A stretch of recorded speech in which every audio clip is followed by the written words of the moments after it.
The system of modern finance is not designed to help you escape. It is designed to keep you participating.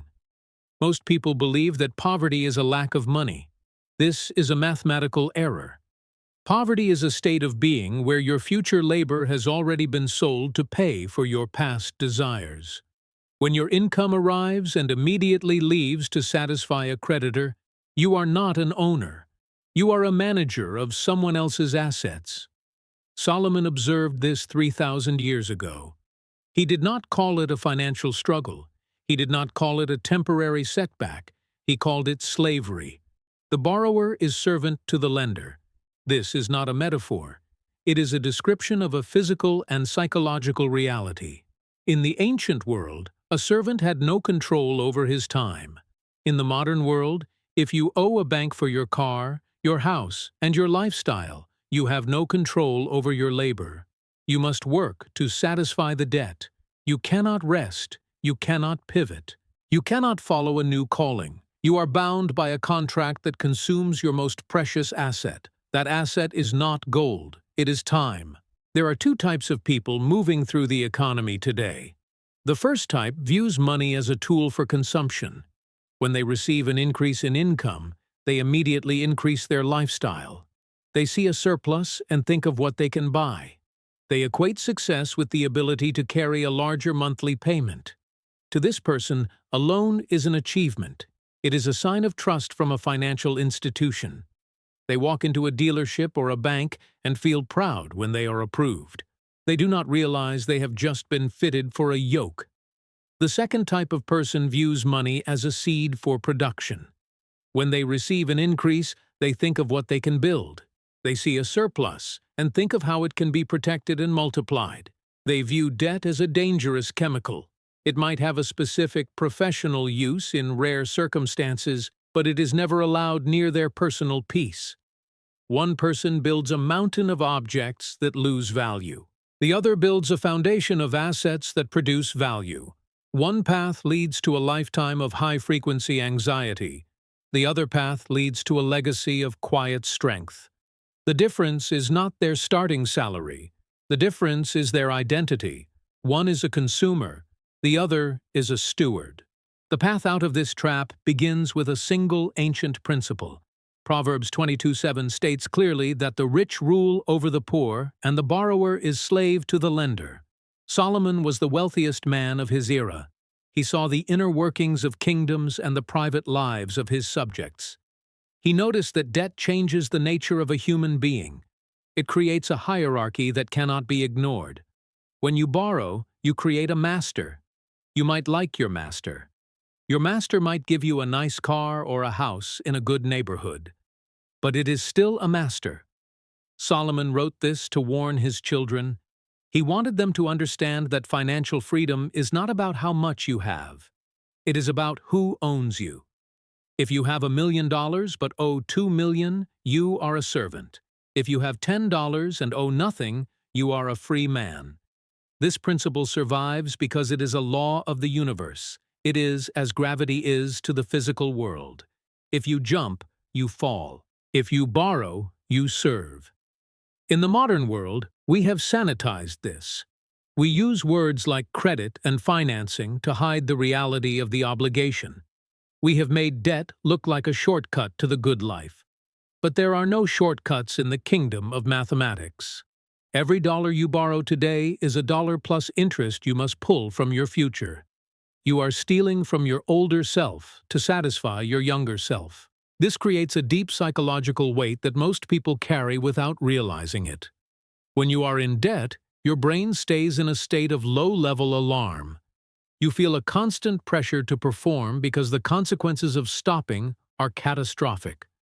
This pressure erodes your creativity. It makes you risk-averse in the wrong ways. You stay in a job you dislike because you cannot afford a gap in income. You tolerate disrespect because you are afraid of the bank. This is the invisible cost of the borrower's life. It is a tax on your soul. The numbers on the screen represent hours of your life that no longer belong to you. When you look at your credit card statement, you are looking at a calendar of your future workdays that are already spent. This realization often leads to a cycle of despair. People feel trapped, so they spend more on small comforts to numb the pain of the trap. They buy things they do not need with money. They do not have to impress people they do not like. This is the definition of a psychological prison. The walls are made of interest rates and monthly minimums. The only way to break the walls is to change the way you see yourself. You must decide that your freedom is worth more than your appearance. Modern history validates this ancient warning. Consider the wisdom of Charlie Munger. He was one of the most successful investors in history. He often spoke about the three things that ruin people: liquor, ladies, and leverage. Leverage is the modern word for debt. Munger observed that even brilliant people are destroyed by borrowing. They use debt to speed up their success, but they end up magnifying their failure. He taught that the key to wealth is not being brilliant, but being consistently not stupid. Avoiding debt is the ultimate form of being not stupid. It provides a margin of safety. Benjamin Graham, the mentor of Warren Buffett, built his entire philosophy on this margin of safety. He believed that the future is uncertain, and the only way to survive uncertainty is to have more than you owe. When the market crashes, the people with debt are wiped out. The people with cash and no debt are the ones who buy the assets of the fallen. Solomon called this the wisdom of the ant. The ant stores food in the summer so it can survive the winter. It does not borrow from the grasshopper. It works while others play and saves while others consume. This is not a complex financial strategy. It is a character trait. Imagine two families living in the same neighborhood. Both fathers lose their jobs on the same day due to an economic downturn. The first family has followed the modern path. They have 2 car payments, a large mortgage, and credit card balances from their last vacation. Within 30 days, they are in a state of absolute terror. They cannot miss a single payment without losing their home. Their stress levels skyrocket. They fight with each other. Their children feel the tension. They are forced to take the first job they can find, even if it pays less and treats them poorly. They have no leverage. They are servants. The second family has followed the Solomon Code. They live in a modest house they can afford. They drive older cars that are paid for. They have no credit card debt and 6 months of expenses in the bank. When the job loss happens, there is no panic. There is a sense of calm. They have time to think. They have time to pray. They can wait for the right opportunity instead of grabbing the first life raft. They might even use the time to start the business they always dreamed of. Same crisis, different preparation. One family is crushed by the system. The other family is protected by their discipline. This is not luck. This is the result of 1,000 small decisions made years before the crisis arrived. The escape from poverty requires a disciplined framework. It is an 11-step process of reclaiming your life. First, you must face the truth. You must list every debt and every obligation without blinking. You cannot fix what you will not acknowledge. Second, you must stop the bleeding. You must resolve that you will never borrow money for a depreciating asset again. If you cannot pay cash for a car or a television, you cannot afford it. Third, you must build a small wall of protection. Save $1,000 as quickly as possible. This is not your retirement. This is your insurance against the small emergencies that usually lead to more debt. Fourth, you must attack the smallest debts first. This is for psychological momentum. Mathematics might suggest paying the highest interest rate first, but human behavior is driven by wins. When you cross off a small debt, you feel a sense of power. That power fuels the next battle. Fifth, once the small debts are gone, you roll that money into the larger ones. This is the principle of compounding in reverse. You are accelerating your freedom. Sixth, you must establish a full emergency fund. This is 3 to 6 months of expenses. This is the point where you move from servant to master. When you have 6 months of cash, the world looks different. Your boss has less power over you. The economy has less power over you. You are a free agent. Seventh, you must begin to invest in productive assets. Solomon suggests in Ecclesiastes to give a portion to 7 or even to 8, for you do not know what disaster may come upon the land. This is diversification. You put your money into things that work while you sleep. Eighth, you must protect your household. This means insurance and a will. You are building a legacy, and a legacy must be guarded. Ninth, you must pay off your home. Imagine a life where no one can take the roof from over your head. This is the ultimate stability. 10th, you must teach this to your children. Proverbs 13:22 says a good man leaves an inheritance to his children's children. This inheritance is not just money. It is the wisdom to manage it. If you give a fool money, you accelerate his destruction. If you give a wise person money, you bless the world. Finally, 11th, you must practice extreme generosity. Wealth is a river, not a reservoir. If the water stops flowing, it becomes stagnant and toxic. You must give to remind yourself that money does not own you. You are a steward of God's resources, and you are blessed so that you can be a blessing. This path is not easy. It requires you to be different from everyone else. You will have to say no to things your friends are saying yes to. You will have to drive the older car. You will have to stay in the smaller house. People will think you are struggling when you are actually winning. They will think you are poor when you are actually becoming wealthy. But the peace that comes from this discipline is worth more than any luxury item. There is a quiet dignity in knowing that you owe no man anything but love. There is a strength in knowing that your family is secure. You are not just building a bank account. You are building a character that can handle wealth. The system wants you to be a consumer. It wants you to be impulsive. It wants you to be a slave. But you were created for more than that. You were created for dominion. You were created to be a steward of a kingdom. The choice is yours. Every day you are making decisions that either lead toward the prison or toward the gate. Every time you use a credit card for something you cannot afford, you are walking deeper into the cell. Every time you save, every time you give, every time you pay off a debt, you are turning the key in the lock. It does not matter how far you have gone in the wrong direction. You can turn around. You can start today. The math remains the same. The principles remain the same. Solomon's wisdom is waiting for anyone who is tired of the wait. You are not a victim of the economy. You are a participant in a series of choices.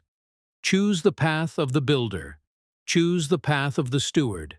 Choose the path of freedom. Your children will thank you. Your grandchildren will honor you. And you will finally understand what it means to be truly wealthy.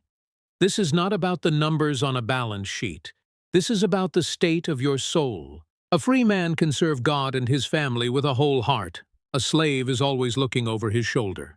The transition from a borrower to a builder is primarily a shift in time preference. Most people live in the immediate. They want the reward now and are willing to pay the price later. This is the definition of a low time preference. The wise person lives in the future. They are willing to pay the price now so they can have the reward later. This is high time preference. Solomon mastered this. He spent 7 years building the temple and 13 years building his palace. He understood that great things take time and that the foundation is more important than the decoration. If you build your life on the foundation of debt, the whole structure is fragile. One storm, one illness, one market shift, and everything collapses. But if you build on the foundation of wisdom and discipline, your house will stand. Modern billionaires like Warren Buffett often say that their favorite holding period is forever. They are not looking for a quick win. They are looking for a long-term compound. This is the secular version of the biblical principle of patience. Patience is a fruit of the Spirit, but it is also a financial superpower. If you can be more patient than your neighbor, you will eventually own your neighbor's assets. Not because you are greedy, but because your neighbor was impatient and had to sell. Consider the role of co-signing in the modern world. Many people think it is an act of love to co-sign a loan for a friend or family member. Solomon is incredibly direct about this. In Proverbs 6, he warns that if you have put up security for your neighbor, you have been ensnared by the words of your mouth, He tells the reader to deliver themselves like a gazelle from the hand of the hunter. This is strong language. He views co-signing as a trap. Why? Because it creates a debt obligation without the benefit of the asset. You are taking on the risk of another person's lack of discipline. It destroys relationships. When the person cannot pay, the lender comes after you. Now, a friendship is ruined and your finances are damaged. This is not love. It is foolishness disguised as kindness. True kindness is teaching that person the principles of the Solomon Code. True kindness is helping them find a way to pay cash. We must stop using debt as a tool for social connection. It is a tool for social destruction. We must also examine the concept of the tithe and generosity within this framework. Some might think that if they are in debt, they should stop giving until they are free. But the ancient wisdom suggests the opposite. Giving is the first step toward freedom. It breaks the grip that money has on your heart. When you give the first 10% of your income, you are telling yourself and the world that you trust a higher power more than you trust a bank. You are declaring that you are a steward, not an owner. This creates a psychological shift. You begin to manage the remaining 90% with more care. It is a mathematical paradox. The person who gives 10% and manages 90% wisely often ends up with more than the person who keeps 100% and manages it poorly. Generosity creates an environment of abundance. It opens your eyes to opportunities that a selfish person cannot see. It connects you to a community and a purpose larger than your own consumption. This is why the wealthiest traditions in history, including the Jewish financial tradition, place such a heavy emphasis on charity. It is not just a moral duty, it is a financial discipline. As you walk this 11-step path, you will encounter resistance. The world is built to make you spend. Advertising is a multi-billion-dollar industry designed to make you feel inadequate so you will buy a solution. The entire credit industry is designed to make debt feel normal and safe. You will be told that you need a credit score to survive. You will be told that some debt is good debt. You must have the courage to disagree. You must have the strength to be the odd one out. This is where the spiritual component becomes vital. You need a higher authority than the local bank manager. You need the authority of the Word. When the world says consume, the Word says save. When the world says borrow, the Word says work. When the world says keep, the Word says give. This tension is where your character is forged. You are not just trying to get a higher net worth. You are trying to become a person who can be trusted with true riches. The ultimate goal is not just to have money. The goal is to have a legacy of freedom, a legacy of wisdom, a legacy that changes the trajectory of your family for generations. Imagine your great-grandchildren living in a world where they have never known the weight of a debt. Imagine them having the capital to start businesses, fund missions, and help the poor because you decided to be disciplined today. Your current struggle is the seed of their future success. Every debt you pay off is a chain you are breaking for them. Every dollar you save is a brick in the fortress you are building for them. This is the vision that keeps you going when the path is hard. This is the motivation that makes the sacrifices feel small. You are not just living for yourself. You are living for a kingdom. The 11 steps are a map, but you must be the one to walk the miles. There will be days when you want to give up. There will be months when the progress feels slow. But remember the principle of the harvest. You do not plant the seed and eat the fruit on the same day. There is a season of planting, a season of watering, and a season of waiting. The world wants to skip the waiting. The world wants the harvest without the field. But the laws of nature and the laws of God cannot be cheated. If you are faithful in the small things, you will be made ruler over many things. This is the promise. It is not a promise of easy wealth. It is a promise of a just reward for a disciplined life. Take a moment to breathe and reflect on where you are. If you are buried in debt, do not let shame paralyze you. Shame is a tool of the enemy to keep you in the cell. Guilt is only useful if it leads to change. Acknowledge the mistakes of the past, but do not live in them. You are making a new choice today. You are entering a new covenant with your future. You are choosing the Solomon Wealth Code. This is a path of dignity. It is a path of responsibility. It is a path that leads to a quiet, powerful life. The numbers will begin to change as your mind begins to change. The external reality will follow the internal shift. You are no longer a borrower. You are a builder in training. As we conclude this exploration, remember that wisdom is the principal thing. In all you're getting, get understanding. Money without wisdom is a curse. Wisdom without money is still a treasure. But wisdom with money is a tool that can change the world. You are seeking that balance. You are seeking the character of a steward and the mind of a strategist. Go forward with confidence. Do not fear the economic headlines. Do not fear the shifts in the market. Your security does not come from the system. Your security comes from the principles that created the system. Walk in these truths. Teach them to your children. Talk about them when you sit in your house and when you walk by the way. Make them the boundaries of your life. And as you do, you will watch the walls of the prison crumble. You will step out into the light of freedom. You will know the peace that Solomon knew. This is your inheritance. This is your call. Close your eyes for a moment if you can. Think of the weight you have been carrying. Think of the creditors, the balances, and the late-night anxieties. Now, imagine that weight being lifted. Imagine the day when you owe no man anything. Imagine the freedom to give, to build, and to rest. This is not a dream. It is a mathematical certainty for those who follow the code. It is the result of obedience to timeless laws. You have the map. You have the principles. Now you must have the courage. Go in peace. Walk in wisdom. Remember that the borrower is slave to the lender, but the wise man builds on the rock. May your hands be diligent, your heart be generous, and your legacy be eternal. The kingdom you build today is the home your children will live in tomorrow. Choose well, build strong, stay free. Amen.